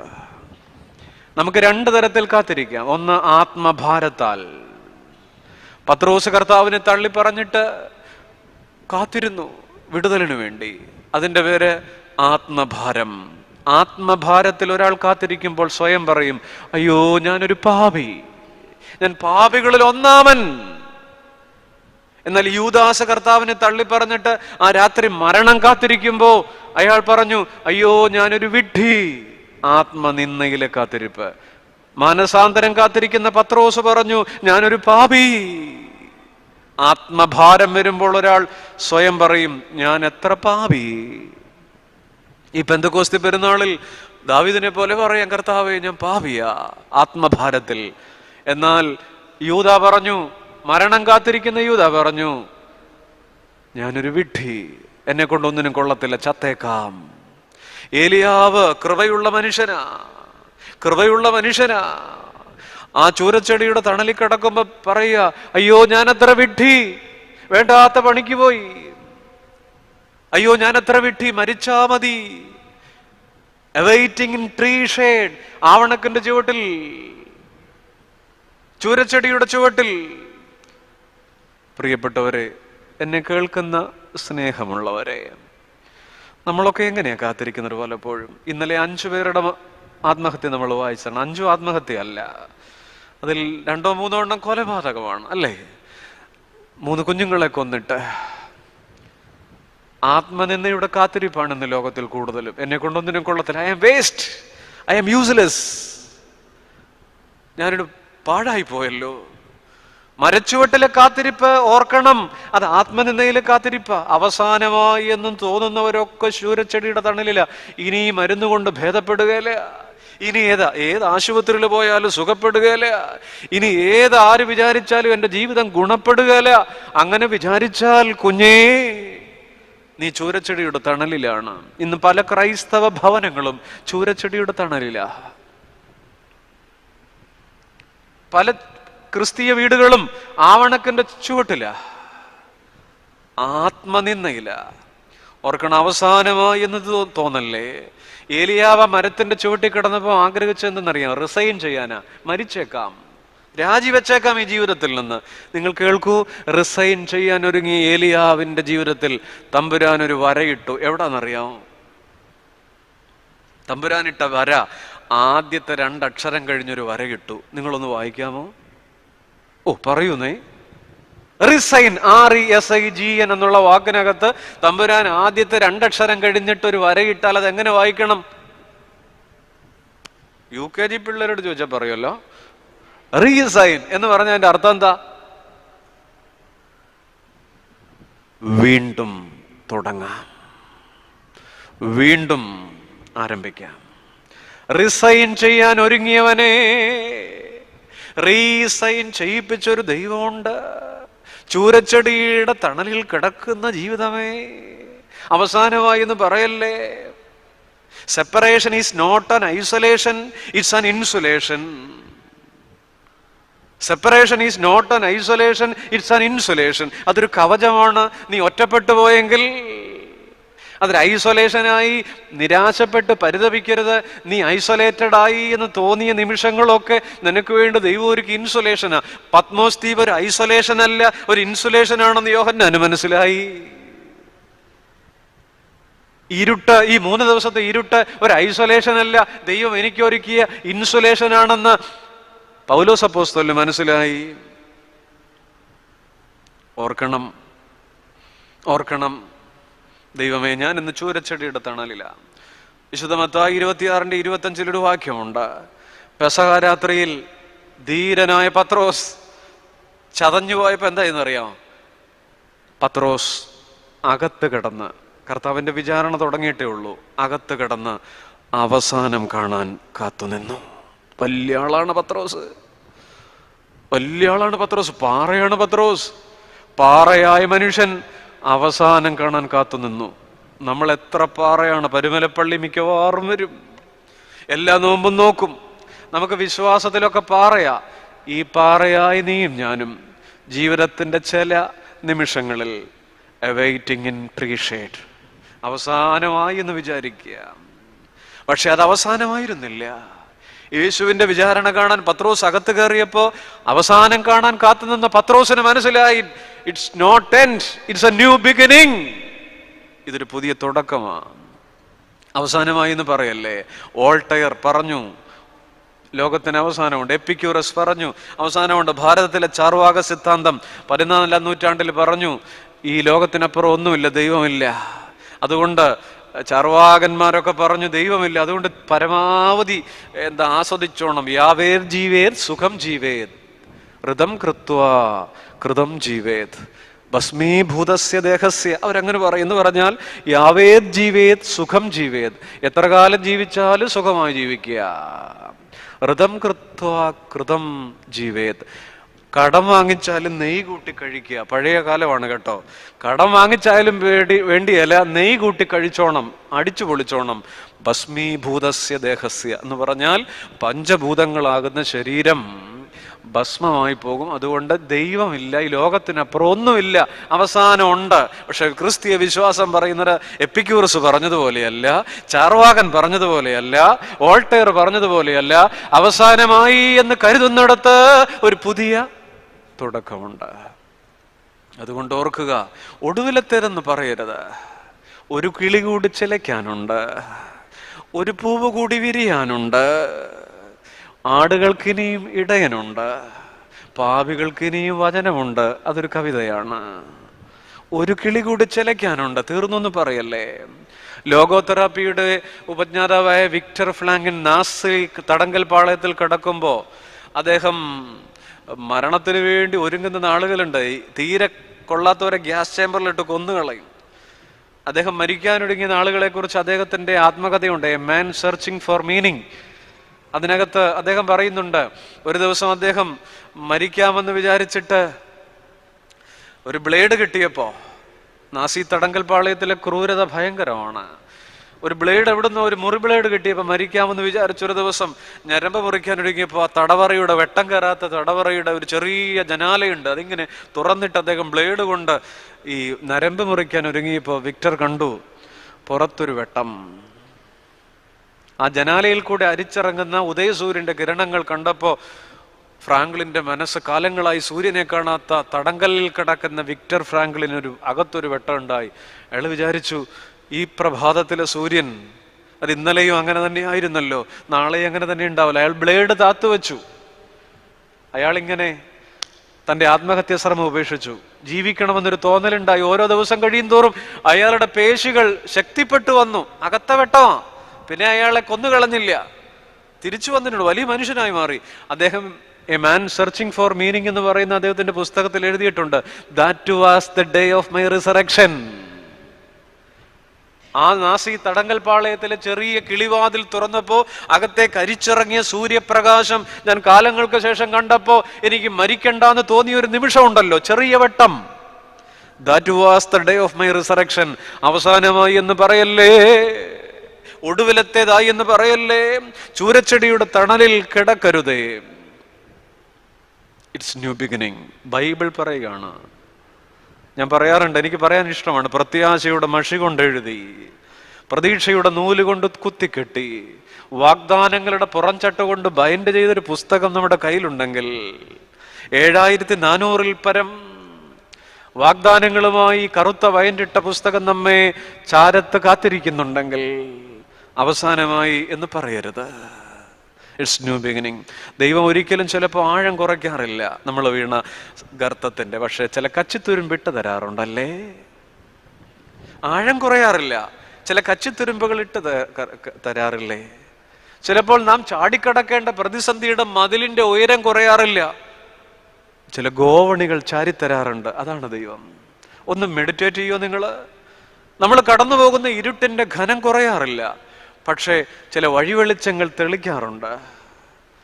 നമ്മൾ കടന്നു പോകേണ്ട വഴിയുടെ ദൂരം ചെറുതാകാറില്ല, പക്ഷെ പാദങ്ങളുടെ ബലം കൂടാറുണ്ട് അല്ലേ. നമ്മൾ കടന്നു പോകുന്ന ജീവിത വഴികളുടെ വേദന കുറയുന്നില്ല, പക്ഷെ ചുമലിൽ ഒരു കരം തലോടാറില്ലേ.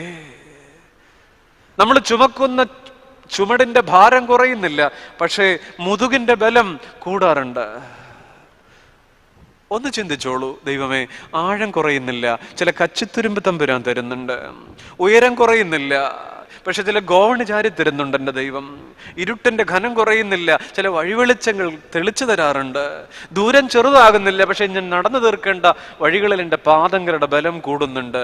വേദന കുറയുന്നില്ല, പക്ഷെ ചുമലിൽ ഒരു കരം മെല്ലെ തലോടുന്നുണ്ട്. ഭാരം കുറയാറില്ല, പക്ഷെ മുതുകിന്റെ ബലം. അതുകൊണ്ട് ചുമക്കേണ്ട ഭാരം കുറയാനല്ല, വഹിക്കേണ്ട മുതുകിന്റെ ബലം കൂടാൻ ഇവിടെ ഇരുന്ന് പ്രാർത്ഥിക്കുമോ? Waiting in tree shade. ചുമക്കേണ്ട ഭാരം കുറയാനല്ല, വഹിക്കേണ്ട മുതുകിന്റെ ബലം കൂടാൻ അല്ലേ. അതൊരു കൃപയല്ലേ. പൗലോസ് അപ്പോസ്തലന്റെ ജീവിതത്തിൽ 26 കൂട്ടം പ്രതിസന്ധി വന്നു.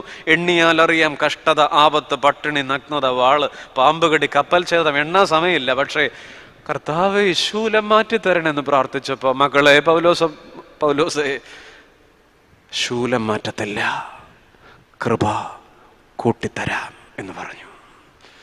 എൻ്റെ കൃപ നിനക്ക് മതി. ശൂലം മാറ്റത്തില്ല, കൃപ കൂട്ടിത്തരാൻ. ഇവിടെ ഇരുന്ന് അങ്ങനെ പ്രാർത്ഥിക്കുമോ? എന്തായാലും ദൈവമേ, ഈ പ്രായത്തിൽ ഇനി ഈ രോഗം മാറുകയല്ലേ. ചിലപ്പോ ഈ പ്രായത്തിൽ നിന്റെ ഈ വേദന അങ്ങനെയൊന്നും കൂടെ മാറില്ല, പക്ഷെ വഹിക്കാൻ മുതുകിന്റെ ബലം കൂടാൻ. അതുകൊണ്ട് പരുമലപ്പള്ളിയിൽ ഇന്നിരുന്ന് ഇങ്ങനെ പ്രാർത്ഥിച്ചോളൂ, കർത്താവേ, ചുമക്കേണ്ട ഭാരം കുറയുമോ എന്ന് എനിക്കറിയില്ല, പക്ഷെ വഹിക്കേണ്ട മുതുകിന് ബലം കൂട്ടിയാ മതി. ഭാരതത്തിന്റെ ഒരു പഴയ ശ്ലോകം ഇങ്ങനെ പറയും, 2 കാര്യം മതി. എന്ന ദൈന്യം, എന്ന പലായനം എന്ന് പറഞ്ഞാൽ വിഷാദിക്കാതിരിക്കുക, ധീരനാവുക. എന്ന ദൈന്യം, എന്ന പലായനം.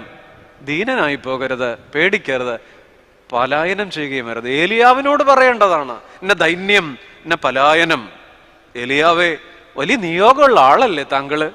ഈ ചൂരച്ചെടിയുടെ തണലിൽ കിടക്കുമ്പോൾ എന്നെ ദൈന്യം, എന്നെ പലായനം, വിഷാദിക്കരുത്, ധീരനാകണം. യിരെമ്യാ പ്രവാചകൻ 31:6 ഇന്ന് നമുക്കുള്ളതാണ് കേട്ടോ. യഹോവ ഇപ്രകാരം അരുളി ചെയ്യുന്നു, കരയാതെ നിന്റെ ശബ്ദവും കണ്ണീർ വാർക്കാതെ നിന്റെ കണ്ണും അടക്കിക്കൊള്ളുക, നിന്റെ പ്രവൃത്തിക്ക് പ്രതിഫലം ഉണ്ടാവും. കരയാതെ നിന്റെ ശബ്ദവും കണ്ണുനീർ വാർക്കാതെ നിന്റെ കണ്ണും അടക്കിക്കൊള്ളുക, നിന്റെ പ്രവൃത്തിക്ക് പ്രതിഫലം ഉണ്ടാകും. എലിയാവിന്റെ പ്രതിസന്ധി എന്താ? ദൈവത്തോട് പറയാണ്, കർത്താവേ, എന്നെ കൊണ്ട് ഈ പണി പറ്റത്തില്ല.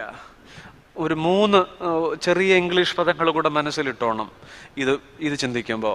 1 എലക്റ്റഡ്, 2 എക്സ്ക്യൂസ്, 3 എജക്ഷൻ.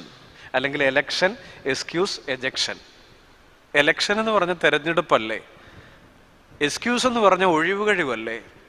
ഇജക്ഷൻ എന്ന് പറഞ്ഞാൽ തള്ളിക്കളയലല്ലേ? മോശയെ ദൈവം തെരഞ്ഞെടുത്ത് എലക്ട് ചെയ്തപ്പോൾ മോശ പറഞ്ഞു, എക്സ്ക്യൂസ് മീ കർത്താവേ, എന്നെ കൊണ്ട് പറ്റത്തില്ല. യഹോവയുടെ കോപം മോശയുടെ നേരെ ജ്വലിച്ചു. എജക്ഷൻ. അതിലേക്ക് പോകുന്നതിന് മുമ്പ് മോശ രക്ഷപ്പെട്ടു. ന്യായാധിപന്മാരുടെ പുസ്തകത്തിൽ ഗിദെയോൻ പറഞ്ഞു, മനശ്ശയിൽ എന്റെ കുടുംബം ചെറുതാ, എന്നെ കൊണ്ട് പറ്റില്ല, എക്സ്ക്യൂസ് മീ. ദൈവത്തിന്റെ കോപം ജ്വലിച്ചു തുടങ്ങുന്നുണ്ട്. എലിയാവിന്റെ നേരെ ദൈവത്തിന്റെ കോപം ഉയരുന്നുണ്ട്. പക്ഷേ ഓർക്കണം, excuse of elected results ejection. അതുകൊണ്ടാണ് ഞാൻ 3 പദം ഒന്ന് ഓർക്കാൻ പറഞ്ഞത്. എക്സ്ക്യൂസ് ഓഫ് ഇലക്റ്റഡ്, തെരഞ്ഞെടുക്കപ്പെട്ടവർ എക്സ്ക്യൂസ് പറഞ്ഞാൽ, അത് ഞാനായാലും നിങ്ങളായാലും, നിയോഗങ്ങളിൽ നിന്ന് ഒളിച്ചോടിയാൽ, excuse of elected results ejection, ദൈവം തള്ളിക്കളയും. ആ ഒരു വാക്ക്, ആ ഒരു വാചകം ഒന്ന് മനസ്സിൽ ഇട്ടേക്കാവുന്നവരൊന്ന് ഇട്ടേക്കുമോ? Excuse of elected results ejection. ഏലിയാവിന് ദൈവാധീനം കൊണ്ടത് പറ്റിയില്ല. അപ്പൊ 2 കാത്തിരിപ്പാണ് നമ്മളിപ്പോൾ ചിന്തിച്ചുകൊണ്ട്. ഒരെണ്ണം കൂടെ പറഞ്ഞ് നിർത്താവുന്നേ ഉള്ളൂ. ഒന്നാമത്തേത് വെയിറ്റിംഗ് ഇൻ ഡാർക്ക്നെസ്.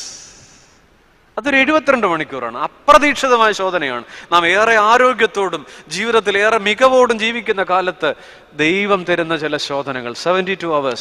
അതിനകത്തൊരു ഉൽപ്പത്തി 22:1-11 കൂടെ ധ്യാനിച്ച് മരുന്നായിട്ട് കൂടെ ചേർക്കണം. കർത്താവെ, നീ എന്നെ കണ്ണുനീരിലേക്ക് വിളിച്ചിട്ടുണ്ടെങ്കിൽ അതിന്റെ ഇരട്ടി കൃപയിൽ കരുതലിലേക്ക് വിളിക്കും. Waiting in darkness. 2 waiting in tree shade. അത് ആത്മനിന്ദയുടെ കാത്തിരിപ്പ. എന്നെ കൊണ്ട് കൊള്ളത്തില്ല, ഞാൻ വിഡ്ഢി, ഞാൻ എന്നെ കൊണ്ടൊന്നിനും കൊള്ളത്തില്ല, ചത്തേക്കാം. ആത്മനിന്ദയിലെ കാത്തിരിപ്പ് നമ്മെ നശിപ്പിച്ചു കളയും. ഒരു കാത്തിരിപ്പ് കൂടെയാണ് നമുക്കിനി ഇവിടെ ഒന്ന് പറയാനായിട്ടുള്ളത്. സ്നേഹമുള്ളവരെ, 3-മത്തത് വിശുദ്ധ ലൂക്കോസ് 15. നമുക്ക് ഒത്തിരി പരിചയമുള്ളൊരു കഥയില്ലേ? ധൂർത്തപുത്രൻ. മുടിയൻ പുത്രൻ എന്ന് വിളിക്കാൻ പാടില്ല, അയാൾ അന്നേ രക്ഷപ്പെട്ടാണ്. നമ്മൾ എപ്പോഴും പുള്ളി അങ്ങനെ വിളിക്കരുത്. ധൂർത്തപുത്രന്റെ കഥ. വെയിറ്റിംഗ് ഇൻ ബ്രാൻ, തവിട്ടിലെ കാത്തിരിപ്പാണ്. അപ്പൊ ഇത് 3 ഇങ്ങനെ തിരിച്ചു പോകുമ്പോൾ ഓർക്കാൻ കൊള്ളാം. ഇരുട്ടിലെ കാത്തിരിപ്പ്, മരച്ചുവട്ടിലെ കാത്തിരിപ്പ്, തവിട്ടിലെ കാത്തിരിപ്പ്. പന്നി തിന്നുന്ന തവിട് പോലും ആരും അവന് കൊടുത്തില്ല. നാശത്തിന്റെയും പാപത്തിന്റെ പടിയിറക്കത്തിന്റെയും അൾട്ടിമേറ്റാണ് ഈ തവിടെന്ന് പറയുക. അവിടെ വിഭവങ്ങളിൽ നിന്നും വിരുന്നുകളിൽ നിന്നും പടിയിറങ്ങിയവൻ അപരിചിതന്റെ മേശ പോലും കിട്ടാതെ, പന്നിക്ക് കിട്ടണ തവിട് പോലും കിട്ടാതെ. അതുകൊണ്ട് ഒരാൾക്ക് സംഭവിക്കാവുന്ന ഏറ്റവും വലിയ പരാജയത്തിന്റെയും വീഴ്ചയുടെയും പേരാണ് ബ്രാൻ, തവിട്. വെയിറ്റിംഗ് ഇൻ ബ്രാൻ, തവിട്ടിലെ കാത്തിരിപ്പ്. അവിടെയും കാത്തിരിക്കാൻ പറ്റുമോ എന്നുള്ളതാണ്. ഇരുട്ടിലെ കാത്തിരിപ്പിനൊരു കൃപയുണ്ടെങ്കിൽ, മരച്ചുവട്ടിലെ കാത്തിരിപ്പിന്റെ ദോഷം താൻ കണ്ടെങ്കിൽ, തവിട്ടിലെ കാത്തിരിപ്പ്, തവിടെന്ന് പറഞ്ഞാൽ മതി, ഞാനൊരു ഇട്ടാ കൂടെ അങ്ങ് ഇട്ടതാ, ഒന്ന് പറയാനൊരു സുഖത്തിന് ഇട്ടാ. തവിട്, വാളവര എന്നാണ് പഴയ മലയാളം നമ്മുടെ കയ്യിലിരിക്കുന്ന ബൈബിൾ. അവിടെ അയാളുടെ ഭാവം എന്താണെന്ന് നിങ്ങൾ പറയൂ. ഒരുപാട് ക്ലെയിം ചെയ്തയാൾ ആണ് ഈ മുടിയൻപുത്രൻ അല്ലേ? അപ്പൊ എനിക്ക് കിട്ടണം, എനിക്ക് കിട്ടണം. പക്ഷെ ഇവിടെയോ തവിട്ടിനകത്ത് കിടന്നപ്പോൾ അയാൾ പറഞ്ഞത്, എനിക്കൊന്നും ക്ലെയിം ചെയ്യാനില്ല, നിന്റെ കൂലിക്കാരനിൽ ഒരുത്തനെ പോലെയെങ്കിലും എന്നെ ആക്കണം. അവകാശപ്പെടാനില്ല, നിബന്ധനകളില്ലാത്ത ആധ്യാത്മികതയാണത്. രണ്ടു തരം ഭക്തി ഉണ്ടെന്ന് നമ്മുടെ നാട് പറയും. ഒന്ന് സകാമ ഭക്തി, രണ്ട് നിഷ്കാമ ഭക്തി. സകാമ ഭക്തി എന്ന് പറഞ്ഞാൽ ലക്ഷ്യത്തിനുള്ള ഉപായമാണ്. എന്തെങ്കിലും കാര്യം സാധിക്കാൻ വേണ്ടി, അല്ലേ? പരീക്ഷകൾ ജയിക്കാൻ വേണ്ടി, നീറ്റിന് വേണ്ടിയിട്ട്, അല്ലെങ്കിൽ എൻട്രൻസിന് വേണ്ടിയിട്ട്, നമ്മുടെ ജോലിക്ക് വേണ്ടിയിട്ട്, സൗഖ്യത്തിന് വേണ്ടിയിട്ട് ഇവിടെ വന്നിരിക്കുമ്പോൾ അതിൻ്റെ പേര് സകാമ ഭക്തി. നമ്മളൊക്കെ അതാണേ. രണ്ട് നിഷ്കാമ ഭക്തി. നിഷ്കാമ ഭക്തി എന്ന് പറഞ്ഞാൽ പ്രതിഫലം ഇച്ഛിക്കാത്ത ഭക്തിയാണ്. കിട്ടിയില്ലെങ്കിലും കുഴപ്പമില്ല. ഉദാഹരണമായിട്ട് പറഞ്ഞാൽ ഉൽപ്പത്തി 28:20 നാട്ടുകാർക്ക് മുഴുവൻ പണി കൊടുത്ത് ശീലമുള്ള യാക്കോബ് വീട്ടിൽ നിന്ന് പുറപ്പെട്ടു പോകുന്നൊരു കാലമുണ്ട്. പോകുന്ന വഴി പ്രാർത്ഥിക്കുന്നത് എങ്ങനെയാണ്? യാക്കോബ് ഒരു നേർച്ച നേർന്നു. നമ്മൾ പരുമലപ്പള്ളി വരുന്ന പോലെ, ദൈവം എന്നോടുകൂടെ ഇരിക്കുകയും ഞാൻ പോകുന്ന വഴിയിൽ ഈ യാത്രയിൽ എന്നെ കരുതുകയും ഭക്ഷിപ്പാൻ ആഹാരവും ധരിപ്പാൻ വസ്ത്രവും എനിക്ക് തരികയും എന്നെ എൻ്റെ അപ്പൻ്റെ വീട്ടിലേക്ക് മടക്കി വരുത്തുകയും ചെയ്യുമെങ്കിൽ കിട്ടണം കിട്ടണം കിട്ടണം കിട്ടണം, അവൻ എനിക്ക് ദൈവമാണ്. സകാമ ഭക്തി യാക്കോബ്. If God will be with me, ദൈവം എന്നോട് കൂടെ ഉണ്ടെങ്കിൽ, നമ്മൾ ഈ കവറെങ്കിലും വന്ന് പ്രാർത്ഥിക്കുന്നത് അതാ. If God will be with me, ഞാൻ ഇനിയും വന്നേക്കാം, പൊന്നും കുരിശെടുത്തേക്കാം, മുത്തുക്കുട എടുത്ത് വട്ടം നേർച്ച നടത്തിയേക്കാം, അല്ലേ? യാക്കോബാണത്. സകാമ ഭക്തി. നിഷ്കാമ ഭക്തി എന്ന് പറഞ്ഞാൽ, അതിനുദാഹരണം പറഞ്ഞാൽ, ഈ ശദ്രക്ക് മേശക്ക് അബേദ്നെഗോവിനെ തീക്കാത്തിടത്തില്ലേ, അതിനു മുമ്പ് ആ കുഞ്ഞുങ്ങൾ പ്രാർത്ഥിക്കുന്നുണ്ട്. എന്തെന്നറിയാം? ഞങ്ങൾ സേവിക്കുന്ന ദൈവത്തിന് ഞങ്ങളെ വിടുവിപ്പാൻ കഴിയുമെങ്കിൽ അവൻ ഞങ്ങൾക്ക് ദൈവമായിരിക്കും, അല്ലെങ്കിലും ഞങ്ങൾ രാജാവിൻ്റെ ദേവന്മാരെ സേവിക്കുകയില്ല. കിട്ടിയാലും കിട്ടിയില്ലെങ്കിലും, പരിമല വന്ന് പ്രാർത്ഥിച്ചിട്ട് കിട്ടിയാലും കിട്ടിയില്ലെങ്കിലും, കിട്ടിയാലും കിട്ടിയില്ലെങ്കിലും, if God is not with me, ദൈവം എന്നോട് കൂടെ ഉണ്ടെങ്കിലും ഇല്ലെങ്കിലും. നമ്മുടേത് ഏതാണ്? സകാമ ഭക്തിയോ നിഷ്കാമ ഭക്തിയോ? ഒരുപാട് കണ്ടീഷൻസ് ഉണ്ടായിരുന്ന മുടിയൻ പുത്രൻ പാപത്തിന്റെ പടിയിറക്കത്തിന്റെ ഗതികേടിൽ തവിട്ടിൽ കടന്നപ്പോൾ അയാൾ കാത്തിരുന്നത് അൺകണ്ടീഷണൽ ആയിട്ടാണ്. ഒന്നും അവകാശിക്കാനില്ല. എൻ്റെ ദൈവമേ, പ്രിയപ്പെട്ടവരെ, നമ്മളൊന്നാലും ഈ പെന്തക്കോസ്തിയുടെ 2 ദിവസം മുമ്പ് ഇവിടെ വന്നിരിക്കുമ്പോൾ, കർത്താവേ, സർവകടങ്ങളുമാരാഞ്ഞാൽ നരകം താനെന്നവകാശം, നിന്നെ വിളിപ്പാൻ കഴിവന്നേ, മൗനം മൃതിയാൽ ഞാൻ പോകും, നീക്കുക കൃപയാലൻ പാപം. സർവകടങ്ങളും ആരാഞ്ഞാൽ ക്ലെയിം ചെയ്യാനൊന്നുമില്ല. അതാണ് കാത്തിരിപ്പ്. മൂന്നാമത്തെ കാത്തിരിപ്പ്, നിബന്ധനകളില്ലാത്ത കാത്തിരിപ്പ്. Awaiting in bran, awaiting in unconditional spiritual situations. മൂന്നാമത്തേത് അതാണ്.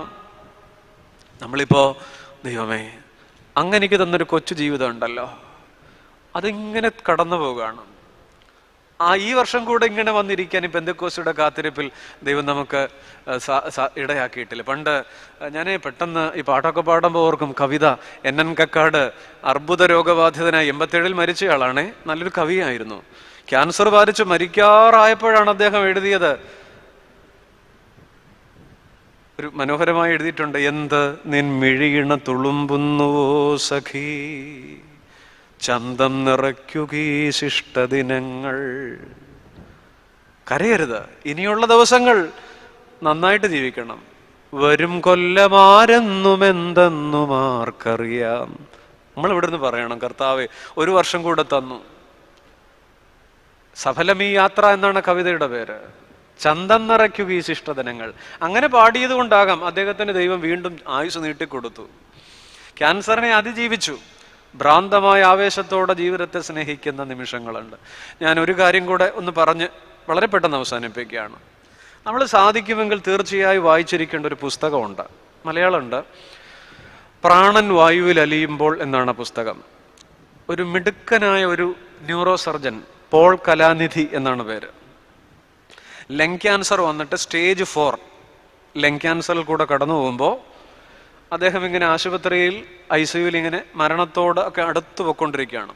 വെൻ ബ്രീത്ത് ബിക്കേം സയർ, പ്രാണൻ വായുവിൽ അലിയുമ്പോൾ, ചെറുപ്പക്കാരനായി മിടുക്കനായി ന്യൂറോ സർജൻ മരണത്തെ മുഖാമുഖം കണ്ടപ്പോൾ ഉണ്ടായ തിരിച്ചറിവുകളും മരണത്തിലേക്കുള്ള അയാളുടെ യാത്രയുടെ സത്യസന്ധമായ വിവരണങ്ങളുമാണ് ഈ പുസ്തകം. പ്രാണൻ വായുവിലലിയുമ്പോൾ. ഐസിയിൽ കിടന്ന അയാളുടെ സുഹൃത്തായ ഡോക്ടറോട് ചോദിക്കുന്നുണ്ട്, ഇനി എനിക്ക് എത്ര നാൾ കാണും, ഇനി എനിക്ക് എത്ര നാൾ ഉണ്ടാവും? എന്ത് മറുപടി പറഞ്ഞു എന്ന് എനിക്ക് അറിയാൻ പാടില്ല. അങ്ങനെ ഒരു ഭാഗമുണ്ട് ഈ പുസ്തകത്തിൽ.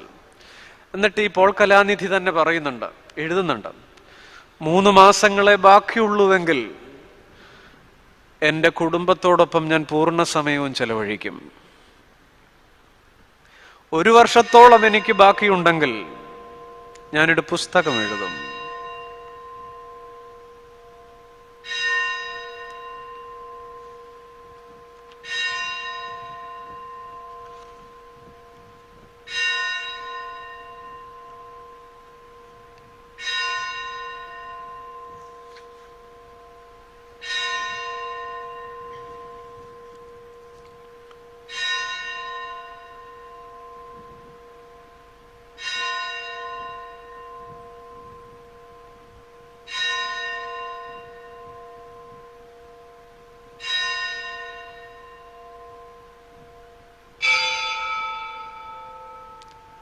ഒരു വർഷത്തോളം ബാക്കിയുണ്ടെങ്കിൽ ഞാനൊരു പുസ്തകം എഴുതും. 10 വർഷമുണ്ടെങ്കിൽ ഞാൻ വീണ്ടും രോഗികളെ ചികിത്സിക്കും. അദ്ദേഹത്തിന്റെ തുടർകാര്യം എനിക്കറിയില്ല. ഈ ഭ്രാന്തമായ ആവേശത്തോടെ ജീവിതത്തെ സ്നേഹിച്ച മനുഷ്യനാണ്. ധൂർത്തപുത്രൻ അങ്ങനെയാണ്, ഏറ്റവും ഗതികെട്ടുപോയി. പിന്നെ കണ്ടീഷൻസ് ഇല്ല. നമ്മൾ ലഭിച്ച അനുഗ്രഹങ്ങളെ ഒന്ന് എണ്ണിയെടുത്ത് നോക്കിയാൽ, കൗണ്ട് യുവർ ബ്ലെസ്സിങ്സ്. പരമാനന്ദത്തിന് അത് മതി. നമ്മുടെ കൊച്ചു വീട് വീടില്ലാത്തവന്റെ സ്വപ്നമാണ്. നമ്മുടെ കൊച്ചു സമ്പാദ്യം കടം നിറഞ്ഞവന്റെ സ്വപ്നമാണ്. നമ്മുടെ ആരോഗ്യം രോഗികളുടെ സ്വപ്നമാണ്. നമ്മുടെ പുഞ്ചിരി വിഷമിക്കുന്നവന്റെ സ്വപ്നമാണ്. ഇങ്ങനെയൊക്കെ ഒന്ന് ചിന്തിച്ചു പോയാൽ ഒത്തിരി എഴുതി വെക്കാൻ കാണും. ഗതികേടിന്റെ മധ്യത്തിൽ ഒരു നിബന്ധനകളും ഇല്ലാതെ ഒരാൾ awaiting in Bran. അവസാനിപ്പിക്കുക. കാത്തിരിപ്പാണ് നമ്മുടെ വിഷയം. 3 കാത്തിരിപ്പുകളാണ് നമ്മൾ ചിന്തിച്ചതല്ലേ. 1 ഇരുട്ടിലേത്, 72 hours awaiting in darkness. ഏതൊരാളുടെ ജീവിതത്തിലും ആകസ്മികമായി വരുന്ന ചില വേദനകൾ. ഇതിനപ്പുറം ദൈവം ഇരുട്ടിൽ നമുക്കെന്തോ കരുതി വെച്ചിട്ടുണ്ടാവണം. 2 ആ മരച്ചുവടാണ്. ആ മരച്ചുവട്ടിൽ ഇങ്ങനെ ആത്മനിന്ദയോടെ, ഇത് ആത്മഭാരത്തിന്റെ കാത്തിരിപ്പാണ് പെന്തക്കോസ്തിയുടെ നാളുകൾ. അയ്യോ ഞാൻ അത്ര വിഡ്ഢി എന്ന് പറഞ്ഞ ഏലിയാവിനെ എഴുന്നേൽപ്പിക്കുമ്പോൾ അയ്യോ ഞാൻ അത്ര പാപി. 2 ഫീലാണ്. ആത്മനിന്ദ ആത്മഭാരത്തിലേക്ക് വഴി മാറുമോ? 3 നമ്മൾ ചിന്തിച്ചത് ആ ധൂർത്തപുത്രന്റെ അവൈറ്റിംഗ് ഇൻ ബ്രാൻ, തവിടാണ്. അത് ഒരാൾ കടന്നു പോകാവുന്ന അൾട്ടിമേറ്റ് ആയിട്ടുള്ള ഫോളാണ്. ഒരാൾ വീഴാവുന്ന ഏറ്റവും വലിയ കുഴിയാണ്. അയാളുടെ പടിയിറക്കമാണ്, ഡിസെൻഡിങ് പ്രോസസ്സാണ് പാപത്തിലെ. അവിടെ കിടന്നുകൊണ്ട് എനിക്കൊന്നും ക്ലെയിം ചെയ്യാനില്ല. അപ്പൊ ഇവിടെ ഇങ്ങനെ വന്നിട്ട് ഈ കയറ്റുവായിലിരുന്നിട്ട് നമ്മളിങ്ങനെ പറയുക, കർത്താവേ ഒന്നും അവകാശപ്പെടാനില്ല, കാത്തിരിക്കുന്നു നിന്റെ കരുണയ്ക്കായി, കാത്തിരിക്കുന്നു നിന്റെ കരുണയ്ക്കായി, കാത്തിരിക്കുന്നു നിന്റെ കരുണയ്ക്കായി. ദൈവം നമ്മെ ഈ കാത്തിരിപ്പുകളെ കുറിച്ച് ചിന്തിക്കുമ്പോൾ, ദൈവമേ കാത്തിരിക്കുന്നു പരിശുദ്ധാത്മാവിൻ്റെ പുതുക്കത്തിനായി. ഒരു നിമിഷം ഒന്ന് മൗനമായി പ്രാർത്ഥിക്കാം. പരിശുദ്ധാത്മാവേ നീ എഴുന്നള്ളി വരണമേ എൻ്റെ ഹൃദയത്തിൽ, ദിവ്യദാനങ്ങൾ ചിന്തി എന്നുള്ളിൽ ദൈവസ്നേഹം നിറയ്ക്ക. കർത്താവേ ഞങ്ങൾ കാത്തിരിക്കുന്നു. 72 മണിക്കൂറുള്ള ഇരുട്ടിലാണ്. ഞങ്ങളൊക്കെ ഒരു ശബ്ദം കേൾക്കണം, അബ്രഹാമേ അബ്രഹാമേ. 2 വിളി, കരുതലിൻ്റെ വിളി. ദൈവമേ ഞങ്ങൾ കാത്തിരിക്കുന്നു. അത് ചൂരച്ചെടിയുടെ തണലിലാണെങ്കിൽ ആത്മനിന്ദയുടെ തണലിൽ നിന്ന് ആത്മഭാരത്തിലേക്ക് മാറിക്കാത്തിരിക്കാൻ പഠിപ്പിക്കണം. അപ്പാ ഞങ്ങൾ കാത്തിരിക്കുന്നത് പാപത്തിൻ്റെ പടുകുഴിയുടെ തവിടിലാണെങ്കിൽ ഒരു നിബന്ധനകളുമില്ല, കരുണ മാത്രം കാത്തിരിക്കുന്നു. awaiting in darkness, awaiting in tree shade, awaiting in